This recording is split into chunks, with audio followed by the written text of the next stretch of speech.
Sorria com alegria e vivam a vida com muita sabedoria. Rav Sani aqui falando, Rabino Sani, mais uma edição do Curiosidades Judaicas.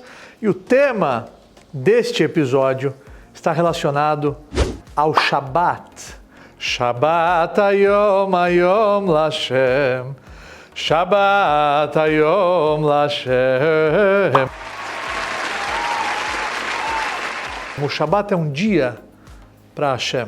Imaginem vocês um dia por semana, onde tudo para, a alma respira e o mundo volta para o seu eixo.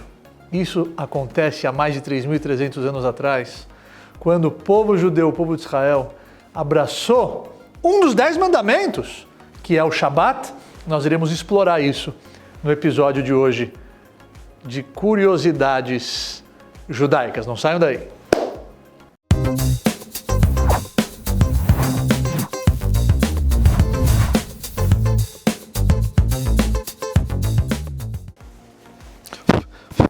Rabino, cuidado com o microfone.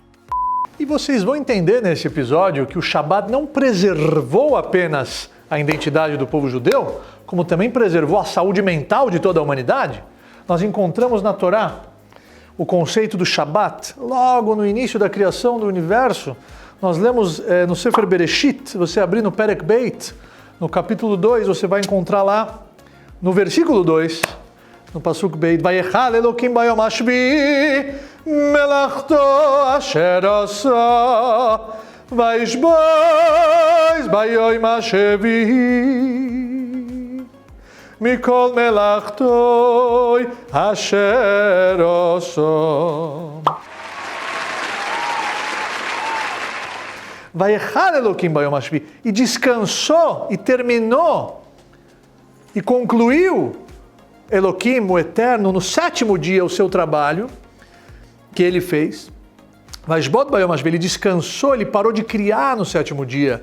Mikol melachto, todo o seu trabalho, asher asa, toda a criação, em 6 dias ela foi concluída, mas no 7º dia ele parou de criar, ele concluiu, ele trouxe o descanso para o mundo. Vayevarech Elokim et yom hashvi, ele abençoou o 7º dia. Vayekadesh oto, ele santificou esse dia.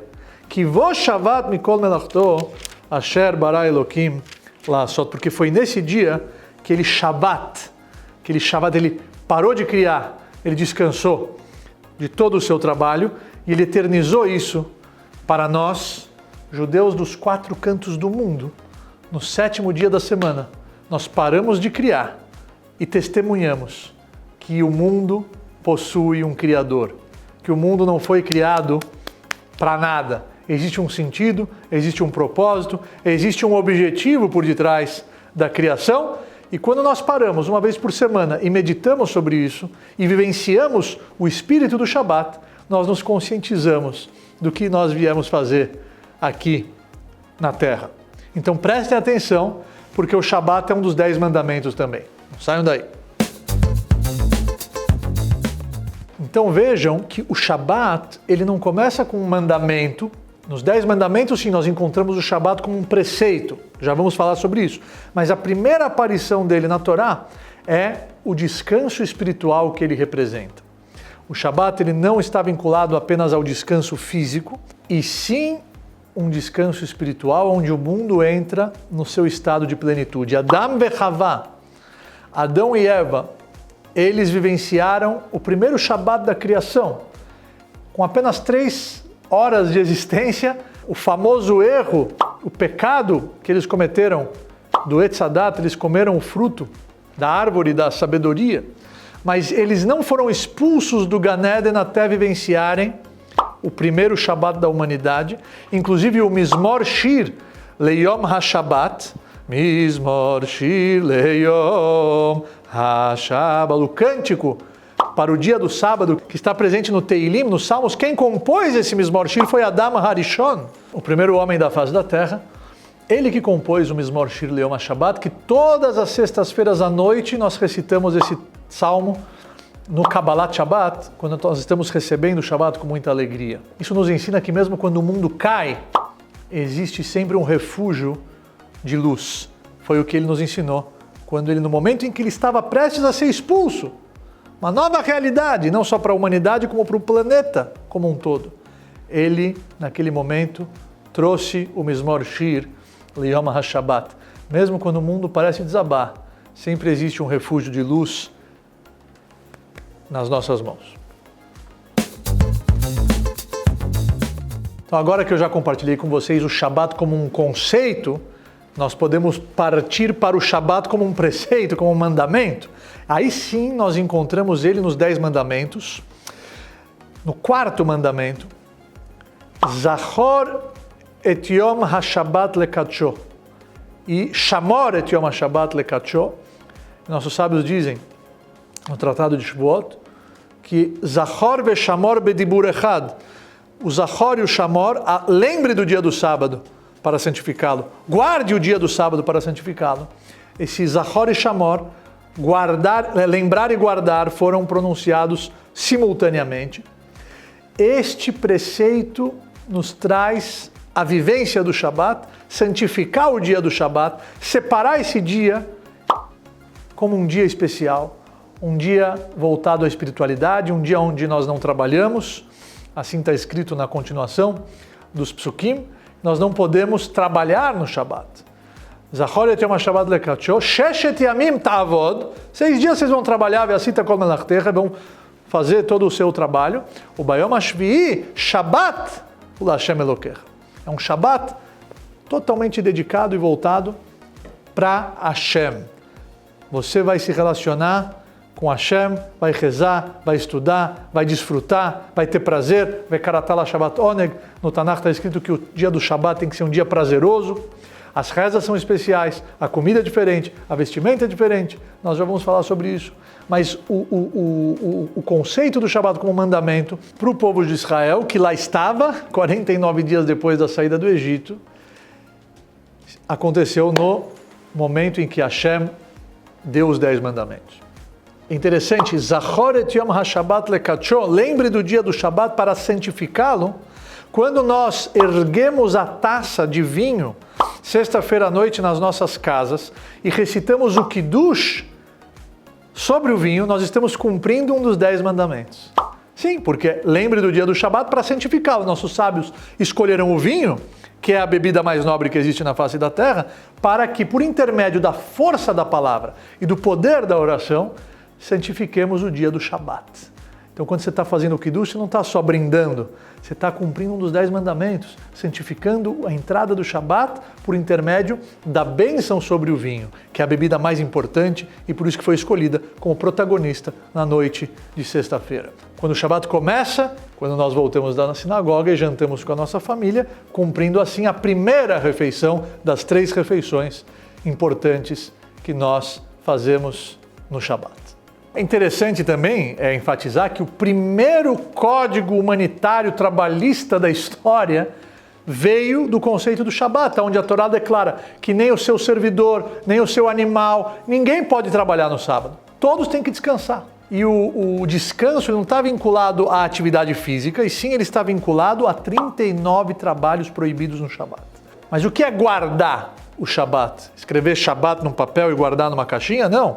O trabalho proibido, ele está vinculado ao conceito de melachá que a Torá traz, que foram os 39 trabalhos utilizados para se construir o Mishkan, o tabernáculo. E nós sabemos disso por intermédio da Gemara, do Talmud, a Torá oral, que interpreta a Torá Shebichtav. É impossível entender a Torá Shebichtav, a Torá escrita, sem a Torá oral, que foi entregue junto, justamente para que se extraia a verdadeira luz e o real significado das passagens contidas nas Escrituras Sagradas.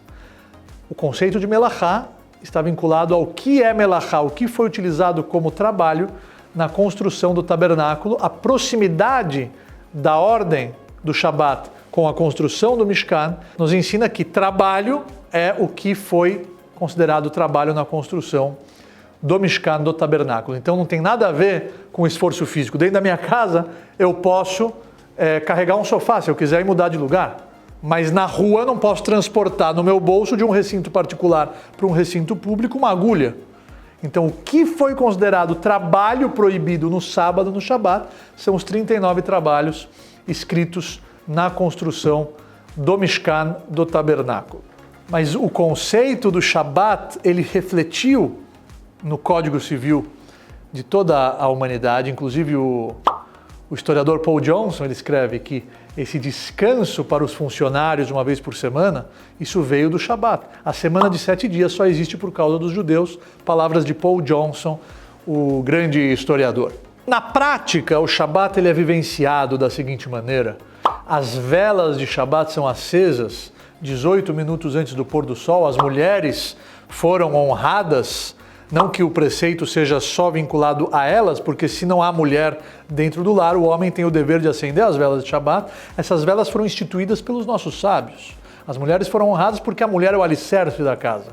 Então a vela traz paz para o lar. Por que ela traz paz? Porque o ambiente iluminado, naquela época não existia energia elétrica. Então, as velas acesas na véspera, para que o ambiente se transforme num ambiente agradável, para que possamos cumprir a refeição num ambiente agradável, sem quebrar, no escuro você tropeça, você não enxerga, você quebra os utensílios, e aí a paz familiar, ela acaba sendo totalmente comprometida. Então as velas de Shabat é um momento muito forte, onde a Kabbalah nos revela que os portões dos céus estão abertos, é um momento de Etratzon, é um momento de misericórdia divina muito forte, onde as mulheres, quando acendem e recebem sobre si o Shabat e fazem a oração Asher Kideshanu bemitzvotav etzivanu leadlik ner shel Shabat, que nos santificou com seus mandamentos, nos ordenou acender as velas de Shabat, Zachor e Shamor, uma relacionada à lembrança, Zachor, e outra relacionada a Shamor, a cumprirmos na prática, guardarmos o Shabat na prática. É um momento muito poderoso para que as mulheres rezem pela sua descendência e também para qualquer bakashá, qualquer pedido pessoal. Normalmente elas rezam nesse momento para que os filhos sigam o caminho e sejam tzadikim, tzadikot, sejam justos e continuem seguindo o caminho da Torá. Depois das velas acesas, nós vamos para a sinagoga e recebemos o Shabat, o cântico Lechadodi, que é um poema que foi escrito pelo Rav Shlomo Elkabetz, o grande cabalista do século XVI. Lechadodi likrat kala, Lechá, vamos, meu querido, likrat kala, o encontro da noiva, penei Shabat nekabelá, para receber o Shabat. Lechadodi, a reza de Arvit é diferente. A Amidah de Shabat, ela tem 7 bênçãos, durante a semana tem 18. Depois do Arvit, voltamos para casa, fazemos o Kiddush, refeição festiva, 2 halot. Por que 2 halot? Em lembrança ao man que caía, a porção dupla, o Lechem Mishneh, na véspera do Shabat, para que no dia do Shabat ninguém precisasse sair para trazer e transportar o man para a sua residência. Depois, no dia seguinte, Shacharit, Musaf, que nos lembra dos korbanot especiais de Shabat na época do Beit HaMikdash. Kiddush Rabbah, o Kiddush mais curto, antes da segunda refeição, que é o almoço. Comidas típicas de Shabat, o chulant, a feijoada kasher sem carne de porco. O kigel, de batata, aquele bolo assado no forno de batata, pelo menos a tradição da culinária ashkenazi, eu estou compartilhando com vocês, um bom gefilte fish. O bolinho de peixe triturado com hren, né, com a raiz forte. Comidas essas, sejam da tradição ashkenazi ou sefaradi, elas já estavam pré-cozidas, porque nós não podemos cozinhar, né? O bishul, cozinhar no Shabat é totalmente proibido, é uma das 39 melachot,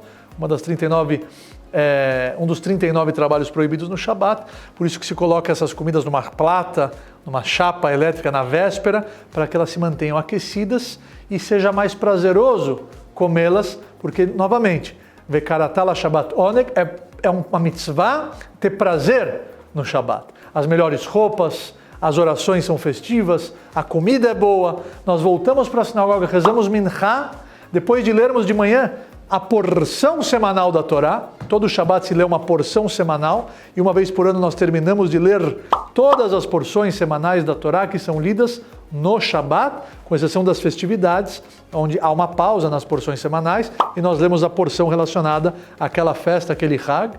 Minchá de Shabat, Seudah Shlishit, a terceira refeição, que pela Kabbalah é a mais elevada, acompanhadas de cânticos especiais e nigunim, e melodias que despertam o coração. E depois de Seudat Shlishit, nós rezamos Arvit e terminamos o Shabat com a Havdalah, que é o cerimonial que separa o Kodesh, o dia sagrado, do Chol, do dia comum, do dia da semana, que não é um dia tão sagrado e tão elevado como o Shabat. Então, meus queridos, nós exploramos aqui algumas curiosidades relacionadas ao dia mais sagrado da semana para nós, judeus, e o mais importante, e que fique muito claro, a mensagem, guardar o Shabat não é só vivenciar os seus preceitos, e sim a mentalidade, a energia e a filosofia de que no Shabat o mundo não para, é você que se reencontra com a sua verdadeira essência. É o dia em que a alma volta a respirar ar puro e se alimenta daquilo que ela precisa se alimentar. O estudo da Torá, as orações, as rezas poderosas do Shabat e a paz familiar, o momento de família, olho no olho, sem tecnologias, sem WhatsApp, sem dores de cabeça relacionadas ao estresse da semana, do dia a dia, da correria. O dia em que o peso da semana desaparece e nós lembramos quem somos de verdade. Talvez por isso que os nossos sábios dizem, mais do que o povo judeu guardou o Shabat, foi o Shabat que guardou o povo judeu. Shabbat Shalom.